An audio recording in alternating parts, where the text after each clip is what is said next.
आज सब डबल मुबारक हो आपको। एक तो ईद आपने कौम को पहली दफ़ा पूरे पाकिस्तान में, मेरी लिविंग मेमोरी में शायद पहली दफ़ा ही है, पता नहीं लोगों को तो याद नहीं होगा, आपको शायद पता होगा कि अयूब खान के दौर में मौलाना मौदूदी को अयूब ने अंदर कर दिया था जब उन्होंने 2 ईदें कराई थी। लेकिन उसके बाद तो ये जो रोयत हाल कमेटी है ये लोगों की ईदें ख़राब करती है। तो अभी ख़राब की है वैसे कि 10:30-11 बजे तक बैठे रहें ताकि ये मीडिया पर रहें। और ये साइंस के मुताबिक तो बाकी इस्लामी मुल्क कम से कम है, मसलन यूएई हो गया, सऊदी अरेबिया, सारी दुनिया में जो मून की जो मुख्तलिफ होते हैं स्ट्रेचेस वो 100 साल तक मौजूद हैं लोगों के पास। तो ये आपने बड़ा अच्छा काम किया, लेकिन आपको मुफ्ती मुनीब ने बड़ी बुरा भला कहा। उन्होंने कहा कि आपका काम तो है कि आप वेंटिलेटर बनाएं, आपका काम है कि आप चांद तक पहुँचे, तो आप किन चक्रों में पड़ गए? वो भी हम बना रहे हैं और वो भी हमने किया है। देखिए 2 महीने जब 26 फरवरी को कोविड केस आया था तो हम कुछ भी अपना नहीं बना रहे थे, और विद इन 3 मंथ हमने वहाँ पर भी जो जो बनाया, जो जो हमने कंट्रीब्यूट किया वो भी आपके सामने, और आपने तो अपने प्रोग्राम में भी बड़ी मेहरबानी की और पूरा डिटेल सेगमेंट उसके ऊपर किया। और अब आपने देखा होगा कुछ दिन पहले, आपने पिछले हफ्ते देखा होगा कि अमेरिका को पाकिस्तान ने पीपीईज का पूरा जहाज हमने जो है वो तोहफा भेजा। ये कब लिविंग मेमोरी में आपके ये भी नहीं होगा कि हम अमेरिका को इस तरह का कोई गिफ्ट भेजें, हम तो हमेशा उनसे जो है वो लेते रहे। तो इसी तरीके से ये भी हाँ, ये बड़ी बात है, काबिल तस्लीम। मुफ्ती मुनीब रहमान साहब तो चले बुजुर्ग हैं, गुस्से में होंगे। लेकिन बात ये है कि ये देखिए ये भी कोई मैंने कल मतलब उस प्रेस कॉन्फ्रेंस में मैंने कोई इंकशाफ नहीं किया था।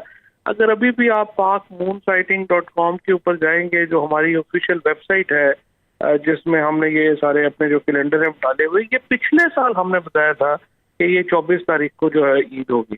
जब हमने पिछले साल ईद की प्रेडिक्शन की थी उसी वक्त ही हमने ये भी बताया था कि अगले साल इधर ईद होगी। अब हमने उसमें बताया हुआ है कि बकर ईद कब होगी, अगले साल ईद जो है वो कब होगी।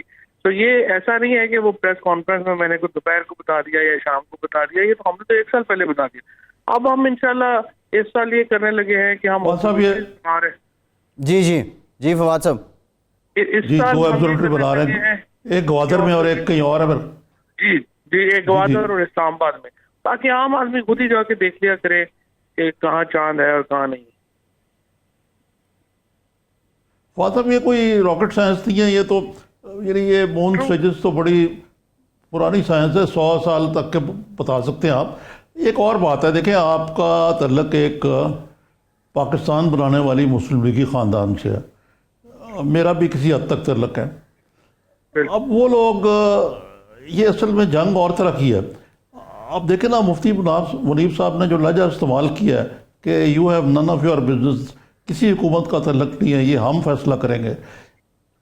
ये बात तो ठीक है आपकी, और बिल्कुल आपने जो आपके जो वालिद साहब के ताल्लुकात थे मेरे दादा से, मेरे अल्ताफ साहब से, फिर आपके, और ये सारी वो फैमिलीज थी जिन्होंने पाकिस्तान बनाने में बहुत लीडिंग रोल जो है वो अदा किया। और आपके उस वक्त हमीद निज़ामी साहब से कौन उस किरदार से जो है वो वाकिफ नहीं है। और फिर जाहिर है कि इस साइड के ऊपर फिर फातिमा जिना, मोहतरमा फातिमा जिना की जो सारा स्ट्रगल थी उसमें जिस तरीके से चौधरी अल्ताफ साहब ने साथ दिया, तो हम तो जाहिर है कि उसी ट्रेडिशन को लेके आगे जाने की कोशिश करते हैं।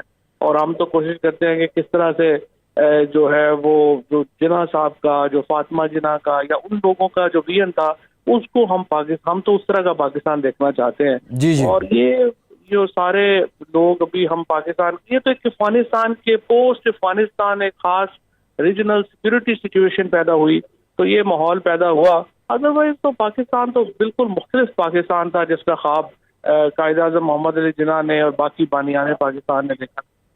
जी। अच्छा फवाद साहब, इस सारे दौरानिए में एक बड़ी इंटरेस्टिंग बात और भी रही, लोगों का अवामी तासुर ये है कि जो सारी तवज्जो, जो कवरेज मुफ्ती पोपलजई साहब ले जाया करते थे, अब वो फवाद चौधरी जो हैं उन्हें मिल गई है। मुफ्ती मुनीब वर्सेस फवाद चौधरी हो गया। दूसरा ये बता दें फवाद साहब, आसानी हो गई टेक्नोलॉजी के आने से, बहुत से गंभीर मामलात बड़े सुलझ गए हैं, लेकिन जो रोयत हिलाल कमेटी है वो शरई जो उज़र है उसकी बात करते हैं। ज़ाहिर है इस्लामी मुल्क है पाकिस्तान, शरीयत के मुताबिक भी चलना है। व्हाट इज़ द मिडल वे? क्या रोयत हिलाल कमेटी को कुछ स्क्वीज़ कर दिया जाए یا اسلامی نظریاتی کونسل کو یہ مینڈیٹ دیا جائے کہ وہ کنسرن منسٹری سے ڈیٹیل انفارمیشن لے کے فارملی اناؤنس کر دے؟ کوئی اس پہ بھی کام کر رہے ہیں آپ؟ دیکھیں فیصل، پہلی بات تو یہ ذہن میں رکھیں کہ ہم دنیا کا کوئی واحد اسلامی ملک نہیں ہے. انڈونیشیا بھی ہمارے جتنا ہی اسلامی ملک ہے، ملیشیا بھی ہمارے جتنا ہی اسلامی ملک ہے، ترکی بھی ہمارے جتنا ہی اسلامی ملک ہے، ایون UAE اور سعودی عربیہ، ایران بھی ہمارے جیسے جو ہیں وہ اسلامی ملک ہے. آپ سمپل یہ کریں کہ جو موسٹ ماڈرن مسلم اسٹیٹس ہیں، ٹرکی ہے، انڈونیشیا ہے، ملیشیا ہے، وہاں جا کے دیکھ لیں وہاں پہ کیا ہوتا ہے. کون سے مجھے آپ آج ترکی کا کیلنڈر نکال کے دیکھ لیں، وہ آپ کو بتا دیں گے کہ آگے کب کیا کیا تہوار ہے.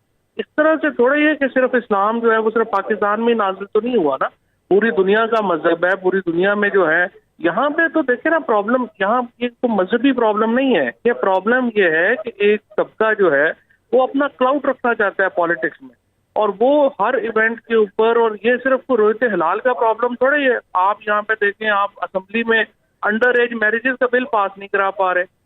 جو سعودی عرب اور ایران نے بین کر دی انڈر ایج میرجز، ہمارے یہاں نہیں بین ہو پا رہا. اس کی وجہ یہ ہے کہ آپ نے ایک پورا اسٹیٹ نے ماضی میں جو زیادتی کی وہ یہ کی کہ آپ نے یہاں سیکریٹیرین جماعتوں کو باقاعدہ اسٹیٹ اسپانسرشپ دی، اور پوسٹ افغانستان آپ نے یہاں پہ وہ گروپس کریٹ کیے جو ریاست سے زیادہ طاقتور ہو گئے، اور اب وہ پولیٹیکل پاور اور زیادہ پولیٹیکل پاور گریب کرنا چاہتے ہیں. یہ لڑائی جو ہے یہ کوئی رویت حلال کی یا فلانے کی یا اس کی نہیں ہے، یہ پولیٹیکل پاور کی لڑائی ہے.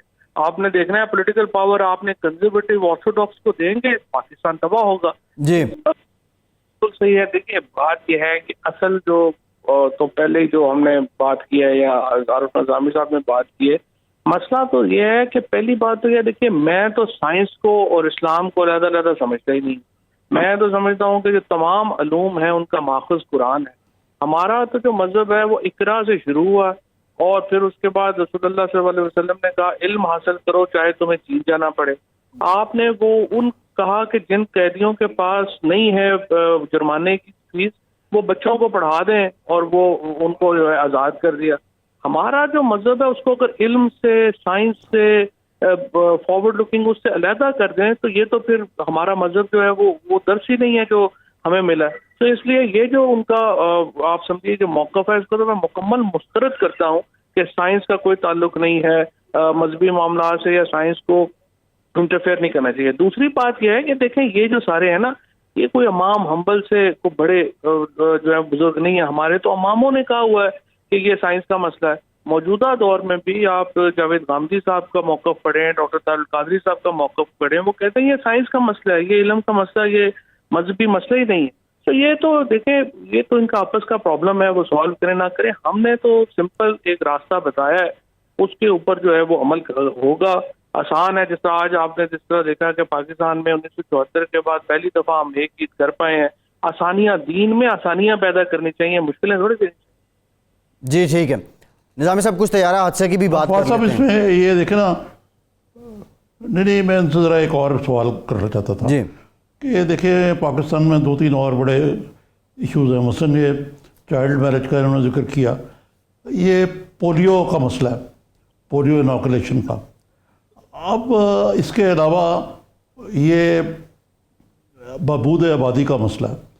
اب ایران جو ایک وہاں جہاں پاپائیت ہے وہاں تو وہ اسلامی دنیا کا سب سے سکسیسفل فیملی پلاننگ پروگرام کر رہے ہیں، لیکن پاکستان میں ان کے ڈر کی وجہ سے کچھ پروگریس ہو ہی نہیں سکی. ہمارے ہاں اتنی آبادی کی وہ شرح زیادہ ہے، one of the highest in the world. یہی حال پولیو کا ہے. تو فواد صاحب یہ کچھ ذرا ان چیزوں کو آہستہ آہستہ ٹھیک کریں، یہ بھی ٹیکنالوجی کے ہی مسائل ہیں. نہیں یہ تو 100% علم کے، عقل کے اور اس سے تعلق ہے ہمارا. دیکھیں نا ایک بنیادی فیصلہ تو آپ نے کرنا ہے نا. آپ نے ہم نے ہمارا آئیڈیل جو ہے یہ ہے کہ ہم ادھر چلے جائیں جو افغانستان کا حل. آج مجھے یہ واٹس ایپ کے اوپر میں دیکھ رہا تھا جو 1950 کے پشاور کی عید تھی، وہ آپ دیکھیں ساری جو اپنا جو باہر ہمارے عید کے جو میلے تھے یا جو سارے، اس میں خواتین کی تعداد زیادہ ہے مردوں سے. تو اب آپ دیکھ لیں کہ وہاں پہ ہمارا جو ہے وہ کیا حشر ہے. افغانستان کے اندر دیکھ لیں کہ کس طرح کا حشر ہے، کیسا وہ کتنی بڑی اسٹیٹ تھی. اور یہ کائٹ رنر ایک بڑی زبردست ایک ناول ہے جو افغانستان کے اسی تناظر میں لکھا گیا ہے प्रॉब्लम यह है कि जब ये हो जाता है ना कि प्राइवेट प्लान मैंने पढ़ी थी। हाँ, जी। हमारे आप जैसे सारे लोगों को ये कहा जाए कि नहीं आपने बोलना नहीं है, फिर आहिस्ता आहिस्ता ये हो जाएगा कि यहाँ से जो पढ़ा लिखा तबका है वो पाकिस्तान से बाहर जाना शुरू हो जाएगा और यहाँ पे फिर बचेगा ही कोई नहीं जो है वो कोई दूसरी बात करने वाला। तो जी। इम्पोर्टेंट ये है कि जो सोसाइटी ने अपनी जो स्पेस लूज की है वो रीगेन करे, और ये सभी का काम है। ये जैसा कि आपने कहा कि लीडरशिप का, पॉलिटिकल लीडरशिप का भी काम है, और उससे ज्यादा इंटेलेक्चुअल लीडरशिप का काम है कि वो लोगों को जो है ये खोई हुई स्पेस जो है, अब आप देखें ना हिस्ट्री में हम जो है एक तरफ हम मर्तगल देख रहे हैं, अपनी हिस्ट्री के हम कहते हैं 1947 के पीछे थी ही नहीं। आपके यहाँ पे अब हमारा सबसे बड़ा हीरो हमारा जो है जेलम से अगर आप कहें या टेक्सला या हमारा पोठोहार का, वो पोरस है। पोरस का नाम आप रख लेंगे, क़यामत आ जाएगी, सिकंदर तीसरे का नाम है। तो ये तो हमारी हिस्ट्री के साथ हमने अपना जो हाल किया हुआ। तो जब तक हम अपनी जो स्पेस है, हमारी इंटेलेक्चुअल क्लास इसको लीड नहीं करेगी, ये मामला जो है वो सही नहीं होगा।